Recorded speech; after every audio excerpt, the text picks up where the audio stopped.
नमस्कार विद्यार्थियों। जैसा कि अपने धान की फसल पढ़ रहे हैं और धान की लास्ट क्लास तक अपने धान में जैव उर्वरक यहां तक की चर्चा कर ली। ठीक है, लास्ट 2 क्लासें अपने धान की फसल के लिए लगाई है। ठीक है, और लास्ट क्लास में अपने धान में जैव उर्वरक तक की बात पढ़ ली। अभी अपने इस क्लास में धान में चर्चा करेंगे पादप संरक्षण के बारे में। पादप संरक्षण, पादप संरक्षण प्लांट प्रोटेक्शन बोलते हैं। पादप संरक्षण या प्लांट प्रोटेक्शन। पादप संरक्षण का मतलब क्या होता है? फसल को रोग व कीटों से बचाना। फसल को रोग व कीटों से बचाना, पादप संरक्षण। ठीक है, सुनना भी ढंग से। पादप संरक्षण में रोग व कीट पढ़े जाते हैं। पादप संरक्षण में किसकी चर्चा होती है? रोग व कीट की। पादप संरक्षण में क्या पढ़ा जाता है? रोग व कीट। पादप संरक्षण में रोग व कीट के बारे में पढ़ते हैं। सबसे पहले अपने पढ़ना है रोग। धान में रोग। ठीक है, कौन कौन से रोग, रोगजनक क्या, लक्षण क्या और उनका नियंत्रण क्या। रोग में सबसे पहला रोग नाम पढ़ रहे हैं धान का ब्लास्ट रोग। धान का ब्लास्ट रोग, धान का ब्लास्ट रोग। और इसी को क्या बोलते हैं?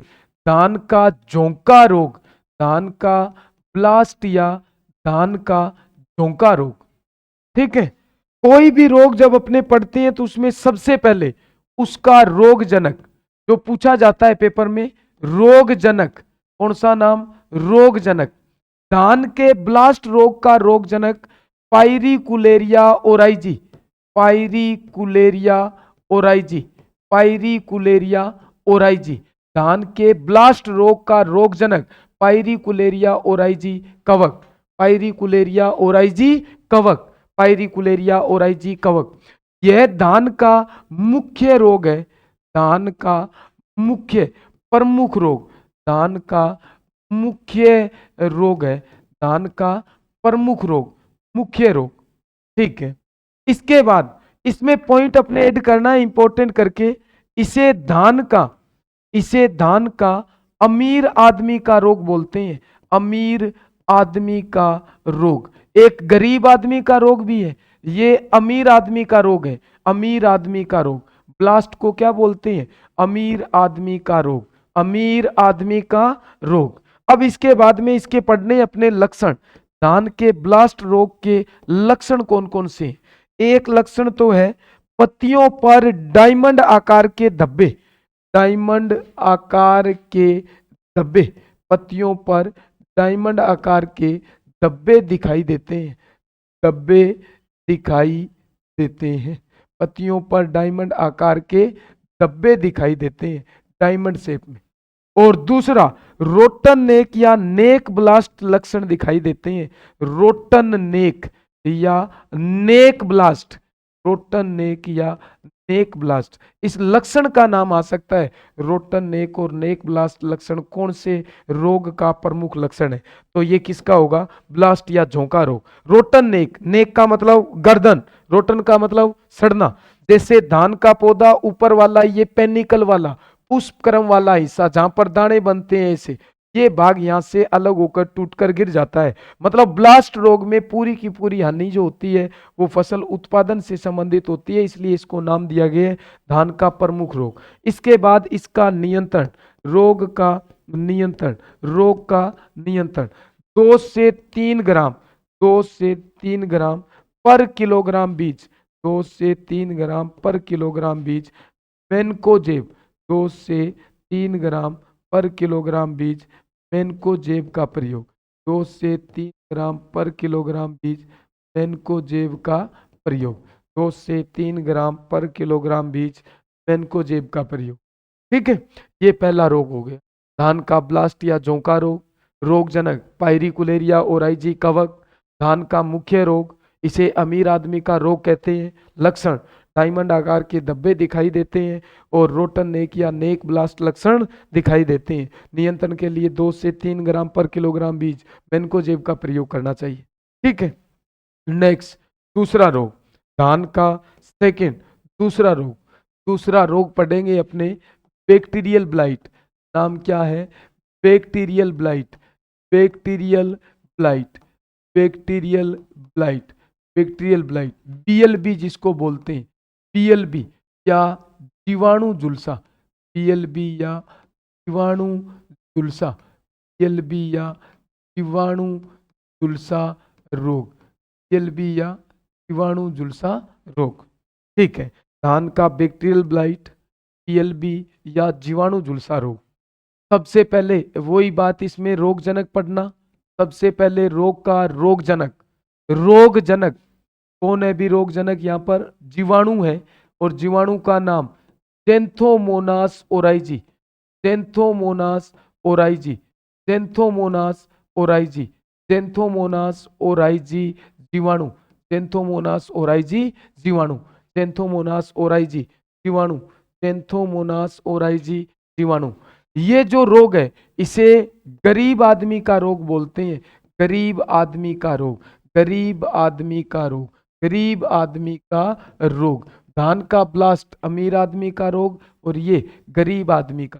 इसके लक्षण, लक्षण मोस्ट इंपोर्टेंट, लक्षण मोस्ट इंपोर्टेंट, नर्सरी अवस्था में, नर्सरी अवस्था में धान की, नर्सरी अवस्था में, नर्सरी अवस्था में क्रेसेक लक्षण दिखाई देते हैं, क्रेसेक लक्षण दिखाई देते हैं।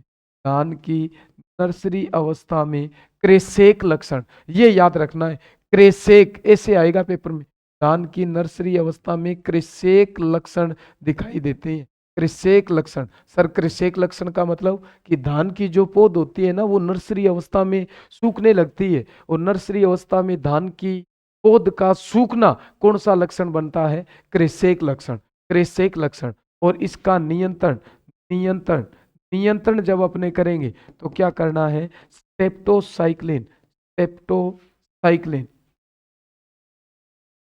स्टेप्टोसाइक्लिन, स्टेप्टोसाइक्लिन या एग्रोमाइसिन का प्रयोग, स्टेप्टोसाइक्लिन या एग्रोमाइसिन एंटीबैक्टीरियल का प्रयोग, स्टेप्टोसाइक्लिन या एग्रोमाइसिन का।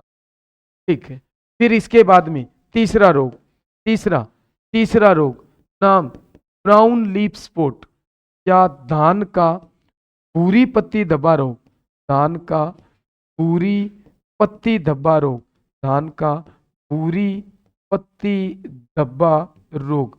क्या बोलते हैं? Brown leaf spot disease of rice, धान का भूरी पत्ती धब्बा रोग। सबसे पहले इसमें रोगजनक, रोग में क्या पढ़ना है? रोगजनक, रोगजनक, रोगजनक हेलमिंथोस्पोरियम ओराइजी, हेलीमंथोस्पोरियम, हेलीमंथोस्पोरियम, हेलीमंथोस्पोरियम ओराइजी, हेलीमंथोस्पोरियम ओराइजी, हेलीमंथोस्पोरियम ओराइजी। ये क्या होता है? कवक होता है, हेलीमंथोस्पोरियम ओराइजी कवक। ठीक है, इसमें स्पेशल लाइन क्या है जो पेपर में पूछेंगे? पेपर में पूछेंगे इस रोग के कारण, इस रोग के कारण सन 1943 में, सन 1943 में बंगाल में भयंकर अकाल पड़ा था, बंगाल में भयंकर अकाल पड़ा था, भयंकर अकाल पड़ा था, भयंकर अकाल, अकाल पड़ा था। इस रोग के कारण बंगाल में भयंकर अकाल पड़ा था, भयंकर अकाल सन 1943 में। ये पूछा जाता है सन 1943 में। एक अकाल आपको याद हो तो सन 1845 का है, आयरलैंड का अकाल, जिसको आयरिश दुर्भिक्ष के नाम से जानते हैं, जो अपने आलू में पढ़ेंगे। सन 1943 में बंगाल में अकाल के लिए उत्तरदायी रोग धान का भूरी पत्ती धब्बा रोग, और यह रोग पोटेशियम की कमी वाली मृदाओं में अधिक होता है। पोटेशियम, पोटेशियम, पोटेशियम की कमी वाली मृदाओं में अधिक होता है, पोटेशियम की कमी वाली मृदाओं में अधिक होता है। 3 रोग हो गए, धान का ब्लास्ट रोग, धान का जीवाणु झुलसा रोग, धान का भूरी पत्ती धब्बा रोग। इसके बाद नेक्स्ट चौथा नाम, अगला नाम जो है वो नाम है साहब उफरा रोग। उफरा नाम इंपॉर्टेंट है, उफरा रोग। उफरा इंपॉर्टेंट क्यों है?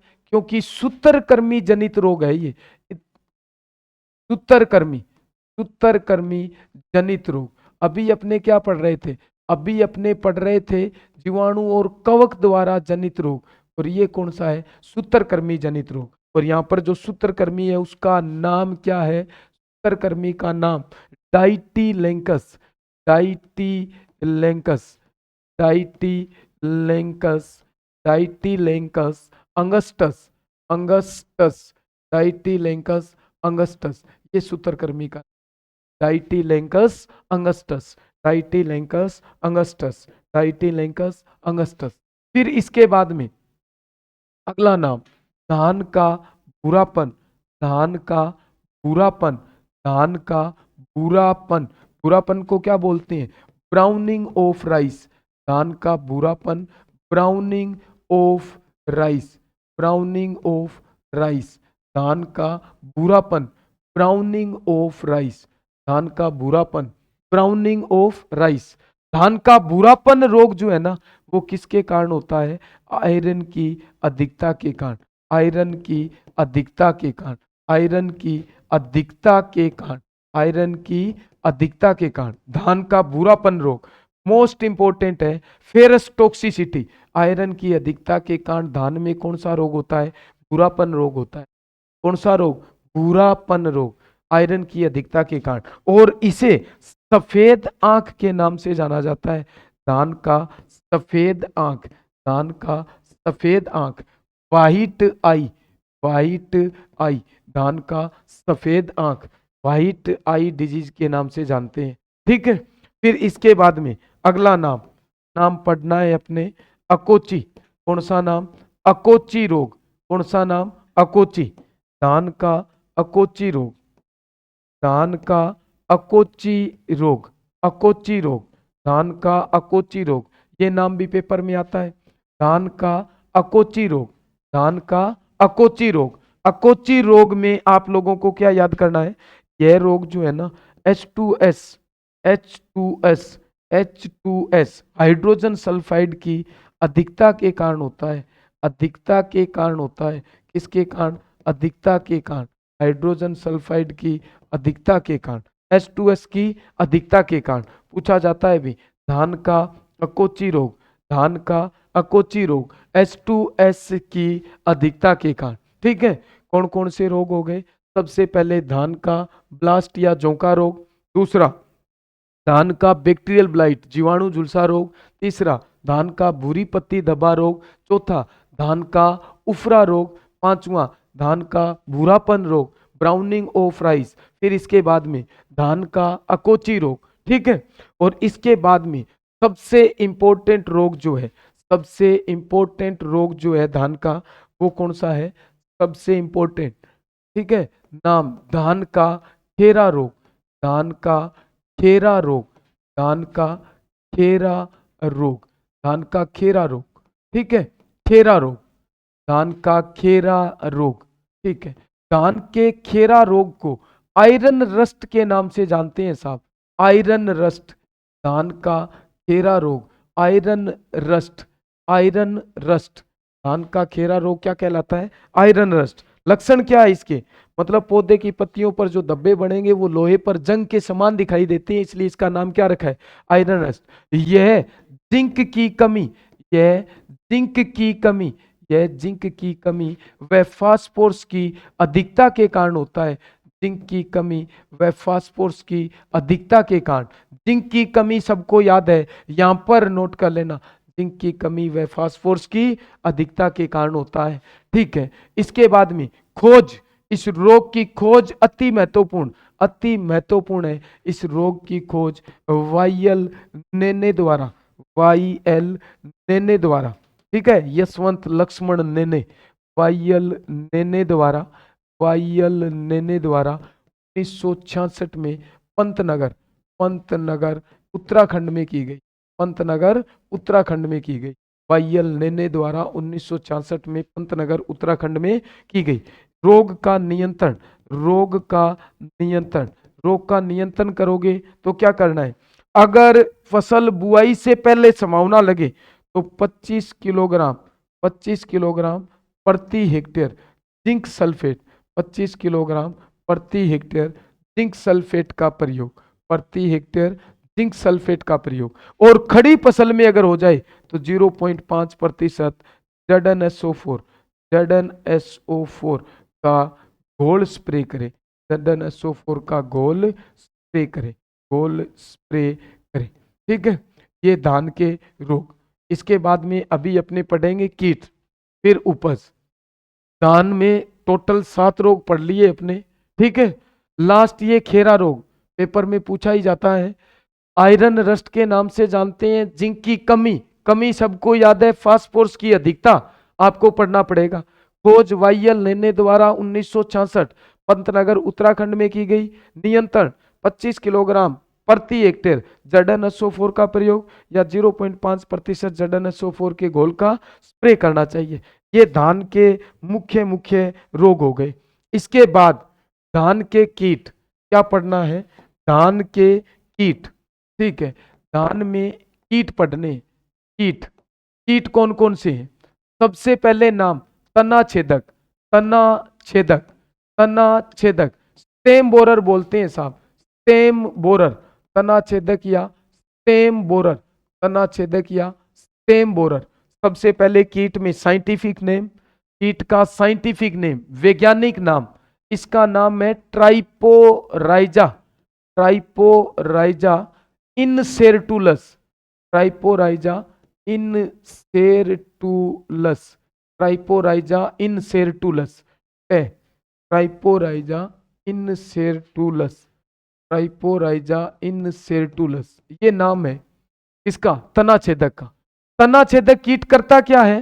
तने के अंदर प्रवेश करके जाइलम फ्लोएम को नष्ट करने का काम करता है। तो क्या करता है? पौधा जड़ों के द्वारा तो पोषक तत्व ग्रहण कर लेता है, लेकिन ये पोषक तत्व ऊपर नहीं जा पाता। ऊपर नहीं जा पाएगा तो ऊपर वाला भाग ये नष्ट होगा, और इस भाग का नष्ट होना एक स्पेशल नाम डेड हार्ट लक्षण।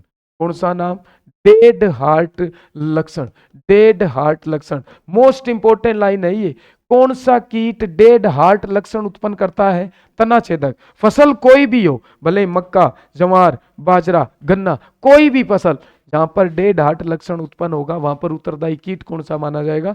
तना छेदक। कौन सा कीट? तना छेदक। ठीक है, दूसरा नाम, दूसरा नाम गंदी बग। कौन सा नाम? गंदी बग कीट। कौन सा? गंदी बग कीट, गंदी बग, गंदी बग, गंदी बग कीट का साइंटिफिक नेम, गंदी बग कीट का साइंटिफिक नेम लेप्टोकोर्सिया एकुटा, लेप्टोकोर्सिया एकुटा, लेप्टोकोर्सिया एकुटा, एकुटा, लेप्टोकोर्सिया एकुटा। इसका लक्षण कई बार पेपरों में पूछा गया है। यह कीट दानों की दूधिया अवस्था पर आक्रमण करता है, दानों की दूधिया अवस्था पर आक्रमण करता है, दानों की दूधिया अवस्था पर आक्रमण करता है, दानों की दूधिया अवस्था पर आक्रमण। कौन सा कीट? गंदी बग कीट, दानों की दूधिया अवस्था पर आक्रमण करता है। फिर इसके बाद में गाल मिज कीट, गाल मिज कीट, गाल मिज कीट, गाल मिज कीट। इसका scientific name, scientific name Orseolia, Orseolia oryzae, Orseolia oryzae, Orseolia oryzae, Orseolia oryzae. और इसमें इंपॉर्टेंट क्या बात है? इस कीट के आक्रमण के कारण सिल्वर सूट व प्याज की पत्ती के समान, सिल्वर सूट व प्याज की पत्ती के समान, प्याज की पत्ती के समान, प्याज की पत्ती के समान लक्षण दिखाई देते हैं, प्याज की पत्ती के समान लक्षण दिखाई देते हैं। सर प्याज की पत्ती कैसे आ गई धान में? धान की पत्ती बिल्कुल एकदम समतल होती है ऐसे। जब ये कीट आक्रमण करता है तो पत्ती फोल्ड होना शुरू कर देती है, मुड़ना शुरू कर देती है, फोल्ड होना।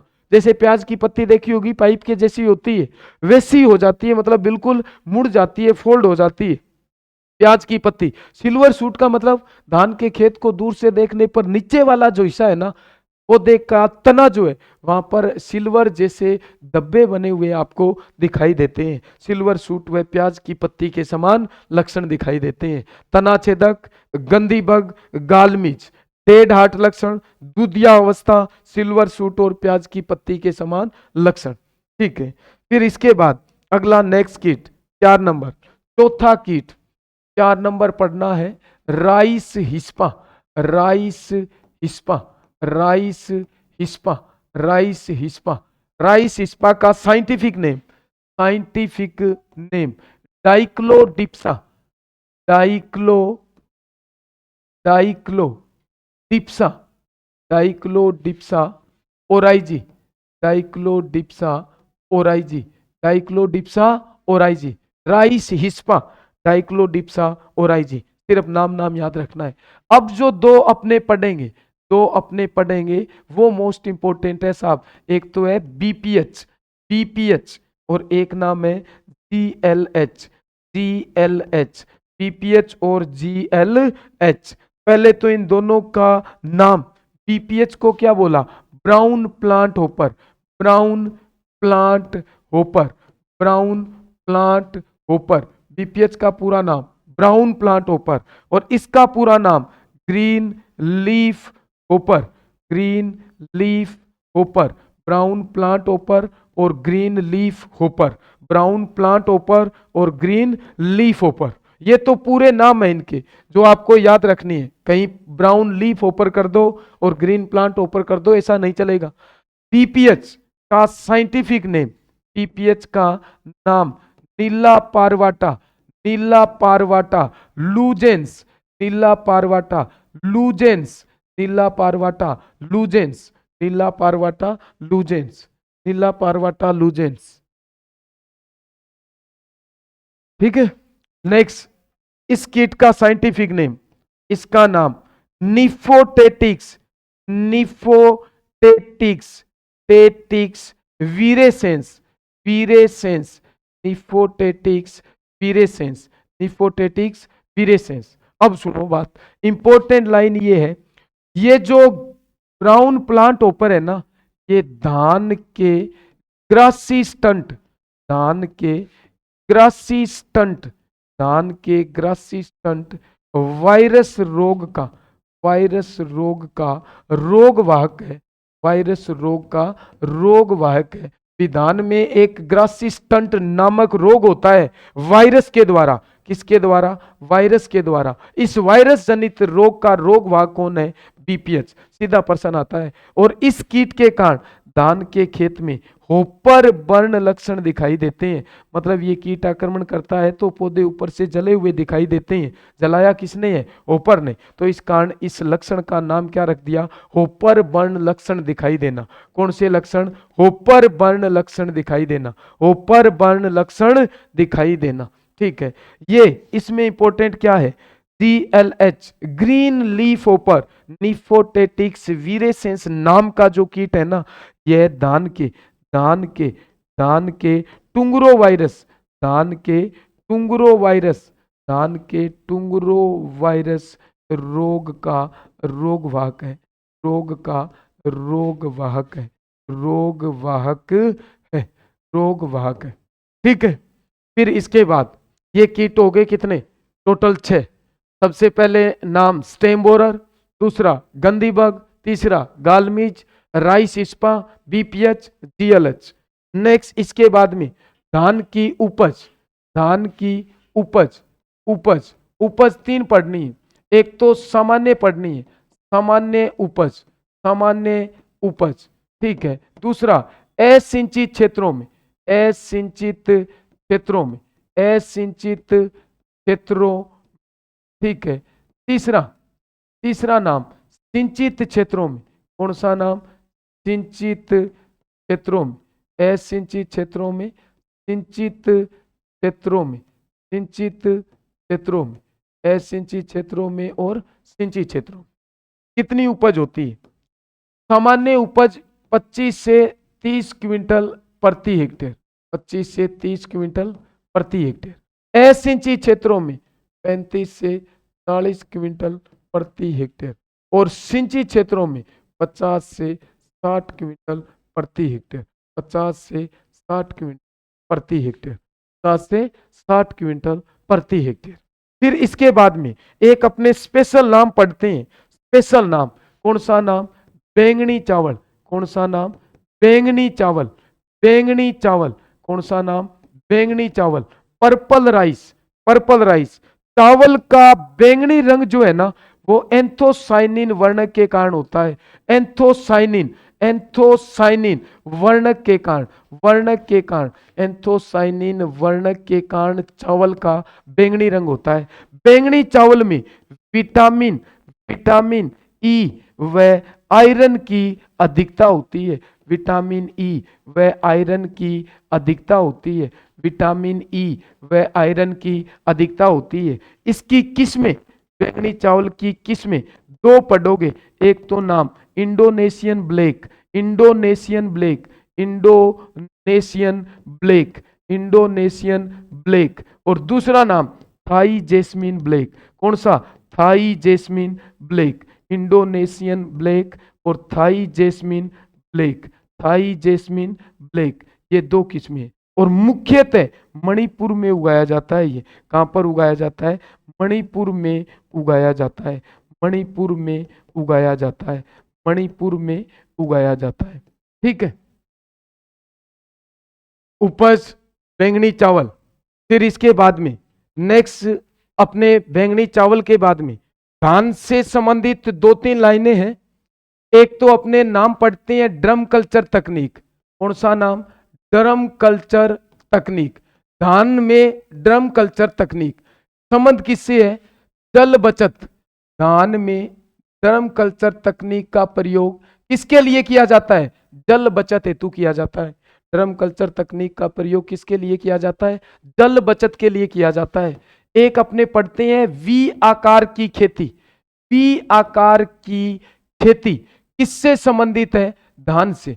वी आकार की खेती, वी शेप्ड कल्टीवेशन, मतलब कोई विशेष जगह पर इस प्रकार का कोई धान को उगाया जाना होता होगा, तब नाम दे दिया वी आकार की खेती का संबंध किससे है? धान की फसल से।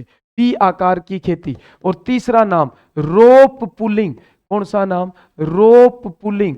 रोप पुलिंग। रोप पुलिंग को क्या बोलते हैं साहब?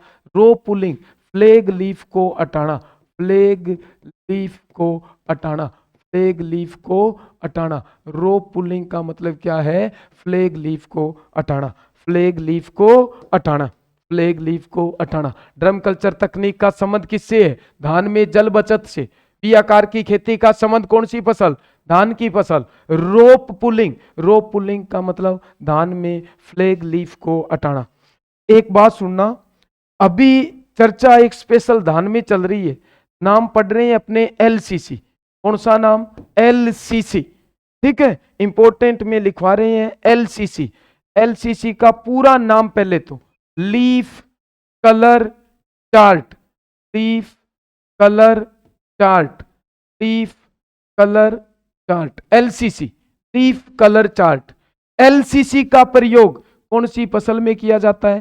धान की फसल में। एक मतलब चार्ट बना होता है, उस पर अलग अलग रंग की पत्तियां होती है और पत्तियों का मैच फसल के पौधे से करके पौधे में उर्वरक कितना चाहिए कितना नहीं चाहिए इसका निर्धारण किया जाता है। LCC, leaf colour chart. Leaf colour chart का प्रयोग मुख्यतः किस में किया जाता है? धान में। और धान में लीफ कलर चार्ट का प्रयोग किस लिए किया जाता है? नाइट्रोजन पोषक तत्व, नाइट्रोजन पोषक तत्व, नाइट्रोजन पोषक तत्व की मात्रा के निर्धारण के लिए।